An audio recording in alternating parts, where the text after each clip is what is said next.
મહેસાણાની જીવાદોરી સમાન ગણાતા ધરોઈ ડેમમાં પાણીની સતત આવક થઈ રહી છે। આ વર્ષે ઉત્તર ગુજરાતમાં ચોમાસાના પ્રારંભે જ સારા વરસાદને પગલે ધરોઈ ડેમમાં પાણીની ખૂબ સારી આવક થઈ છે।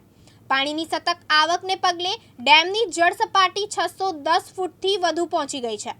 ધરોઈ ડેમની સપાટી 618 ફૂટથી વધશે તો તુરંત સાબરમતી નદીમાં પાણી છોડવામાં આવશે। મહેસાણાના ધરોઈ ડેમમાં વરસાદી પાણીની સતત આવકને કારણે જળ સપાટી 610 ફૂટે પહોંચી ગઈ છે। 6 વર્ષમાં પહેલીવાર 20મી જુલાઈની સ્થિતિએ ડેમમાં સ્તરે ભરાયો છે।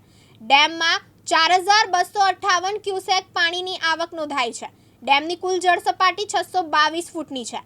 વર્તમાન સ્થિતિ પ્રમાણે ડેમમાં 75.14% પાણીનો જથ્થો ઉપલબ્ધ છે। અધિકારીઓએ જણાવ્યું કે જો ચાલુ મહિને જળ સપાટી 618 ફૂટે પહોંચે તો સાબરમતી નદીમાં પાણી છોડવું પડશે। આ સ્થિતિ ખેડૂતો અને સ્થાનિક લોકો માટે ફાયદાકારક માનવામાં આવે છે। તો ડેમ 70% ઉપર ભરાતા 4 જિલ્લાના કલેક્ટરને એલર્ટ કરવામાં આવ્યા છે।